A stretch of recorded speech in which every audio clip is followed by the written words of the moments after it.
Estou falando com a doutora Simone, convidada da UCEL Pro Saúde, e hoje estamos esclarecendo alguns pontos que são muito importantes e dúvidas frequentes. Doutora, por exemplo, a dengue. Como está a dengue atualmente? Está controlada? Está havendo muitos casos? Quais são os sintomas preocupantes? Pode nos falar um pouquinho a respeito? Então, Miriam, na verdade, nós tivemos, um tempo atrás, um caso de epidemia de dengue em várias regiões, inclusive aqui nas cidades próximas, né? Hoje não está, né, não é considerado como epidemia, mas os casos ainda estão ocorrendo. Por quê? Apesar de estarmos com tempo seco e com pouca chuva, ainda há acúmulo de água, né, quando ocorre a chuva. E essa água, por pouco tempo que ela esteja acumulada, é suficiente para o mosquito da dengue ele se proliferar.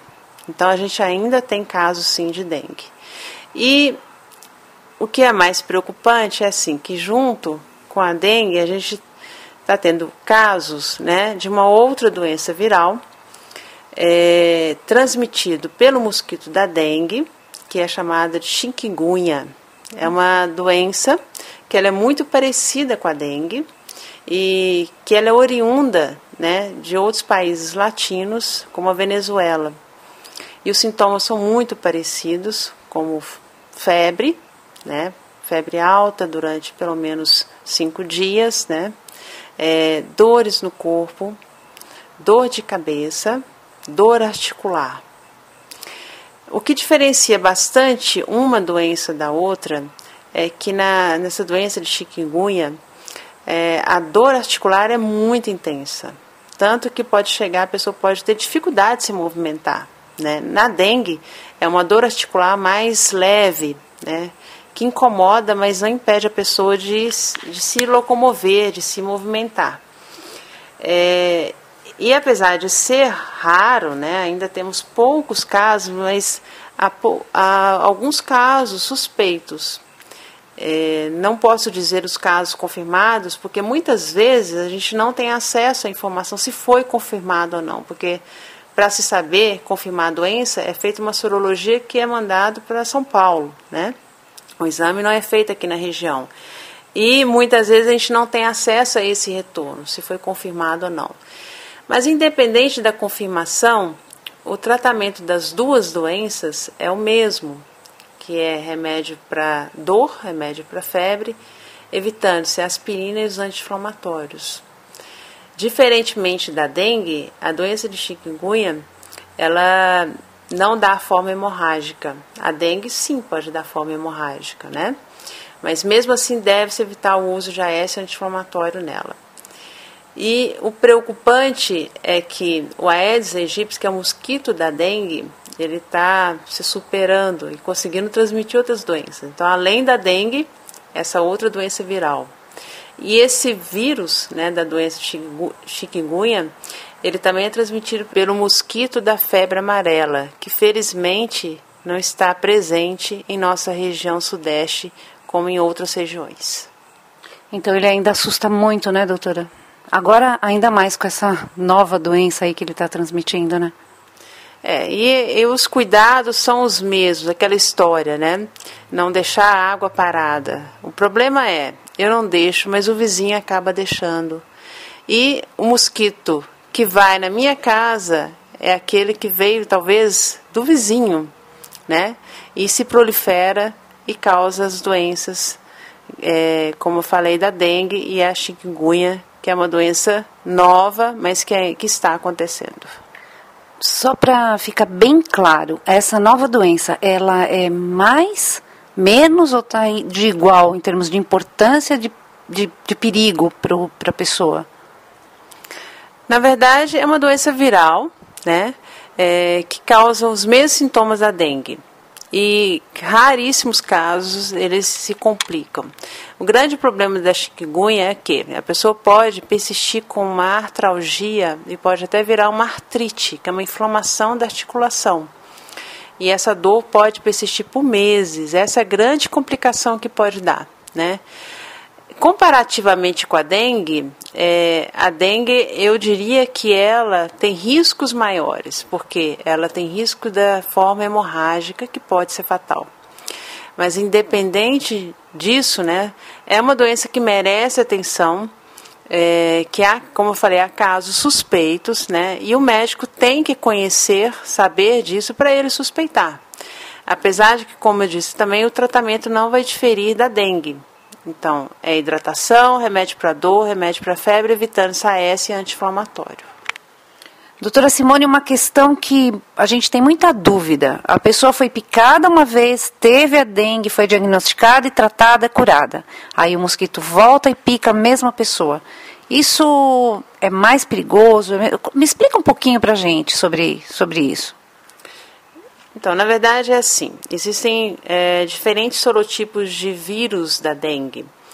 Então, uma vez com a doença, né, uma vez infectado pelo vírus da dengue e desenvolvendo a doença, o nosso organismo vai tentar combater e vai desenvolver imunidade àquele sorotipo. Porém, numa nova picada por um mosquito infectado, se for um sorotipo diferente, eu posso ter novamente um quadro de dengue. E o problema é que se eu já fui picado, eu já desenvolvi imunidade àquele sorotipo, mas uma nova infecção aumenta bastante a chance de formas hemorrágicas.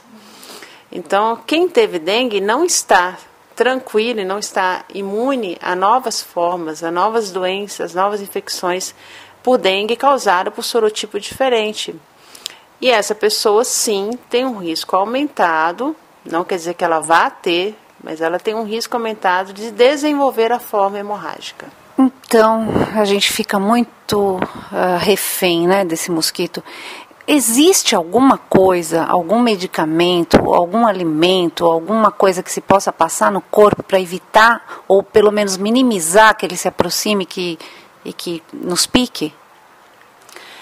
Assim, na verdade, são os repelentes, né? Repelentes tanto na forma química, né, de loção, quanto o uso de ambiente. Isso realmente funciona, né? E eu recomendaria que quem tem crianças, idosos, que às vezes fica muito exposto à picada do inseto, né, que não percebe muitas vezes que está sendo picado, que deixe ligado, por exemplo, né, no seu interruptor, um desses, né, repelentes de ambiente durante 24 horas por dia, porque realmente está tendo muita infestação de mosquito. Não quer dizer que a pessoa está tendo muitos casos de dengue, mas o mosquito está sim presente. E ele tem um hábito diurno, é diferente do pernilongo, né, que se chama. Ele age e pica durante o dia. Então, seja no ambiente de trabalho, seja no ambiente domiciliar, ele está presente. Então, a sugestão é que quem tem crianças e idosos que estão mais sujeitos a serem picados, sem se defenderem, sem saberem que estão sendo picados, que use essa forma de proteção. Então, doutora, passar o repelente é muito importante. Existem pessoas que comentam, a gente já escutou alguns casos de que tomar o complexo B ajuda, o corpo exala algum cheiro que espanta o mosquito. Isso serve para o mosquito da dengue ou ajuda, no caso, se for pernilongo, para quem tem algum tipo de alergia? Então, a vitamina B, se tomada durante uns bons dias antes, né, uns 15 dias pelo menos, e não nos dias imediatamente antes da viagem, por exemplo, o que acontece? O nosso organismo, com esse uso contínuo diário da vitamina B12, exalam um cheiro que é uma forma de repelente para alguns mosquitos, como o pernilongo, né? Funciona muito bem para pernilongo. Então, quem tem, por exemplo, alergia à picada de pernilongo ou que vai viajar para uma região que tem os chamados borrachudos, funciona super bem. Para a dengue ainda não tem comprovação que funcione bem. Então, o ideal para a dengue realmente é estar atento, né?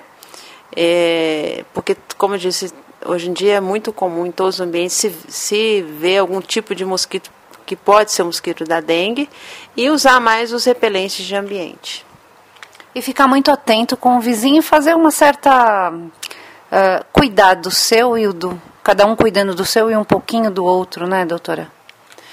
Isso a gente ainda não é cultural, né, no nosso país, mas eu acho que é uma boa medida. Não sabemos como o vizinho vai receber esse alerta, né? Mas eu acho que a gente está fazendo o nosso papel, sim. Então, doutora Simone, a respeito, então, de quem foi picado pelo mosquito e tem suspeita de estar com dengue, ela é diagnosticada por qual exame e qual o tratamento e tempo para cura, em média? Bom, a suspeita, ela é feita pelos sintomas, né? Como eu disse, de febre alta durante pelo menos uns 5 dias. São raríssimos casos que não existe febre, né? Dor no corpo, dor atrás dos olhos, dor articular, né? Em alguns casos, assim como na chikungunya, ela pode dar que a gente fala de rush cutâneo, que é uma vermelhidão, né? Na dengue, sintomas que podem ser preocupantes é dor abdominal e vômito. Então tem que ficar muito atento com esse tipo de paciente. Mas a maioria dos casos são casos leves, né, em que diante dos sintomas o médico em geral já pensa na dengue e já orienta, né, remédio para dor e febre, evitando-se, como disse, aspirina e anti-inflamatório, uma boa hidratação, repouso. Um outro exame, um exame que pode ser feito nesse período até 5 dias do início da febre, é um hemograma, que em geral no 3º dia existe uma queda dos leucócitos e uma queda das plaquetas, que é um forte indício de que realmente possa ser dengue, mas é uma queda temporária que não se faz nada, só se acompanha, que ela se normaliza no decorrer, né, na evolução da doença. O diagnóstico definitivo só é possível a partir do 6º dia do início dos sintomas, porque aí então o organismo, né, já liberou anticorpos na corrente sanguínea e esses anticorpos conseguem ser detectados pela sorologia. Então, pedir sorologia antes do 6º dia não define o diagnóstico, por isso que não se pede. Orienta-se o paciente que vai fazer o tratamento, observar, e então no 6º dia ele vai fazer a sorologia, que também não vai mudar a conduta, né? Porque independente de sorologia ou não, os casos graves, raros, mas que podem se complicar, o paciente é orientado a voltar imediatamente para o pronto-socorro para serem tomadas as medidas. Entendi. E aí, então, após o 6º dia, diagnosticado tudo direitinho, ele fica em repouso? Como que é esse tratamento? E quanto tempo, mais ou menos, para ele ficar bom, para poder voltar ao trabalho, enfim, atividades normais? Vai depender, assim, cada caso é um caso, né? Há pacientes que imediatamente se recuperam, né, e já voltam às atividades, como há casos que paciente que fica até um mês, ainda sentindo-se meio fraco, não tem febre mais, mas ele ainda não se sente bem disposto, né? Ainda com um pouco de mialgia. Então, não tem uma regra. Em geral, né, no máximo em 15 dias já se está bem, já se está trabalhando, mas existem as exceções.